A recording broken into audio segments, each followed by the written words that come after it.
আসসালামু আলাইকুম everyone, welcome back to my channel. আশা করছি আপনারা সবাই অনেক বেশি ভালো আছেন। আমি আলহামদুলিল্লাহ ভালো আছি। আসলে আগামীকাল আমার বাসায় আমার মামি, মামাতো ভাই বোন এবং আমার নানি আসবে। তো সেজন্যই আমি আসলে আগের দিন রাতেই রান্নাবান্না করে রাখতেছিলাম। তার কারণ হচ্ছে গিয়ে হঠাৎ করেই আমার বাসায় গ্যাস শেষ হয়ে যায় এবং বাসার নিচে কোথাও গ্যাস পাওয়া যাচ্ছিল না, সিলিন্ডার গ্যাস। তো কি আর করার, সেজন্য আমার সব রান্নাগুলো ইনফ্রারেড কুকারে করতে হয়েছে। তাই আগের দিন রাতে আমি কয়েকটা রান্না করে রেখেছিলাম, কারণ ইনফ্রারেড কুকারে রান্না করতে আসলে অনেক সময় লাগে। আর এখানে পরের দিন দুপুরে আমার মামি, মামাতো ভাই বোনরা চলেও এসেছে এবং খুব মজার মজার মিষ্টিও এনেছিল মামি। আর এখন হচ্ছে গিয়ে সন্ধ্যার পরে আমরা যাচ্ছিলাম একটু বেস্ট বাইয়ের ওইদিকে ঘুরতে সবাই মিলে। তো বাসার নিচে নেমে নানিকে আমাদের নতুন বাইকে উঠালাম। আর নানির আসলে বাইকে ওঠার একটু ইচ্ছাও ছিল, তাই নানিকে বাইকে উঠিয়েই দিলাম। আর নানির কিন্তু বাইকে ওঠার এমনিতেও অভ্যাস আছে। আর খুব বেশি দূরের রাস্তা ছিল না, মাত্র 2 মিনিটের পথ ছিল। তো এখন আমরা অলরেডি বেস্ট বাইয়ে। আর এদিকে জারিফকে তার নানু বলেছে যে সে কি কি নিতে চায়। তো সে তো তার পছন্দ মতো চকলেট, জুস এগুলো নিয়ে নিয়েছে এবং সেগুলো তার নানুই তাকে কিনে দিয়েছে, মানে আমার ছোট মামি। আর এদিকে আমরা বাহিরে এসে একটু বসেছিলাম, কারণ বেস্ট বাইয়ের মধ্যে খুবই গরম লাগতেছিল। আর এখান থেকে আমরা একটা মাল্টা চা খেতে চেয়েছিলাম, কিন্তু আনফর্চুনেটলি ওনাদের ওই দিন মাল্টা চাটা শেষ হয়ে গিয়েছিল।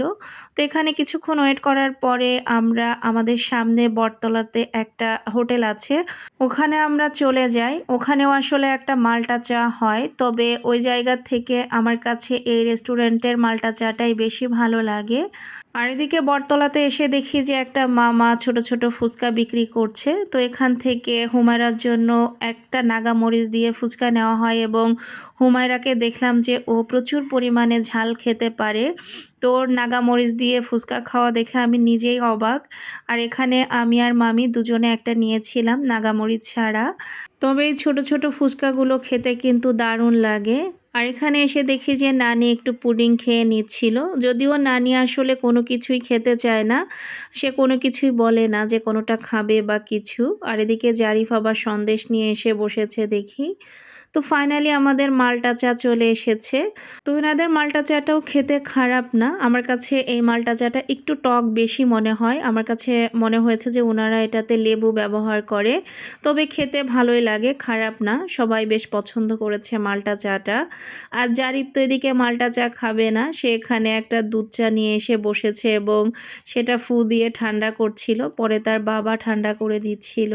আর এদিকে তো মামিরা অন্য কোনো কিছু খেতে চাচ্ছিল না, তবে বেশ রাত হয়ে যাওয়ার কারণে জারিফের বাবা এখানে চাপ আর পরোটা অর্ডার করেছিল, যাতে সবাই একটু একটু করে খেয়ে যেতে পারে, কারণ এত রাতে মামিরা কিছু খেয়ে যাবে না সেটা তো হতেই পারে না।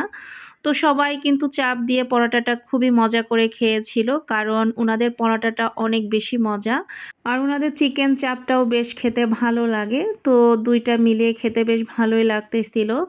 আর এখন হচ্ছে গিয়ে ফাইনালি মামিরা বিদায় নিয়ে নিচ্ছে, মামিদের উবার চলে এসেছে। তো সবার সাথে এখানে বিদায় নিয়ে নিচ্ছিলাম। তবে আজকের দিনটা সবার সাথে খুব ভালো কেটেছে। তো মামিরা যখন চলে যাচ্ছিল তখন আসলে একটু খারাপই লাগছিল, কারণ খুব সুন্দর একটা দিন কাটিয়েছি সবার সাথে। তো এই যে ফাইনালি বিদায় নিয়ে নিলাম। আর এদিকে মামিদেরকে বিদায় দিয়ে আমরা যাচ্ছিলাম ওয়াকার শোরুমে। ভাবছিলাম যে হয়তো শোরুম বন্ধ হয়ে গিয়েছে, যেহেতু 10টা প্লাস বেজে গিয়েছে। তো এসে দেখি যে শোরুম খোলা আছে। তো আমরা আসলে আজকে ওয়াকারে এসেছিলাম একটা লাগেজ নেওয়ার জন্য। তো এখানে এসে আমার আসলে একটা অরেঞ্জ কালারের লাগেজ পছন্দ হয়েছিল, তবে ওইটার এই মিডিয়াম সাইজটা ছিল না।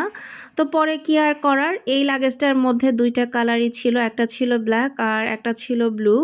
তো পরে আমরা ব্লুটাই নিই, তবে ব্লুটাও দেখতে বেশ ভালোই লাগছিল এবং এর হুইলগুলো অনেক ভালো, খুব দ্রুত মুভ করা যায়।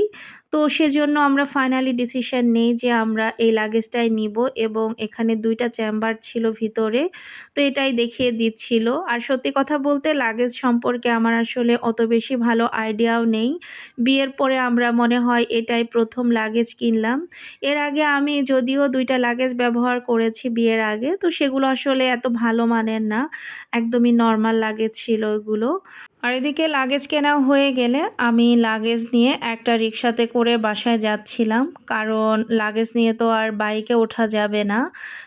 জারিফের বাবা বাইকে যাচ্ছিল আর আমি রিক্সাতে করে যাচ্ছিলাম। আর আফতাবনগরের রাতের বেলা দৃশ্য কিন্তু দারুণ লাগে, তাই সেটাও আপনাদের সাথে একটু শেয়ার করলাম। আর ওই যে জারিফের বাবা সামনে জারিফকে নিয়ে চলে গেল। আর এদিকে বাসায় আসলে আজকে আমার খালাতো বোনের হাজব্যান্ড এসেছিল মিষ্টি দিতে, কারণ তাদের ফুটফুটে একটা কন্যা সন্তান হয়েছে। সবাই বাবুর জন্য অনেক অনেক দোয়া করবেন। ভিডিওটি কেমন লাগলো জানাতে ভুলবেন না। আজকের ভিডিওটা এখান থেকেই শেষ করছি। সবাই ভালো থাকবেন, সুস্থ থাকবেন। আল্লাহ হাফেজ।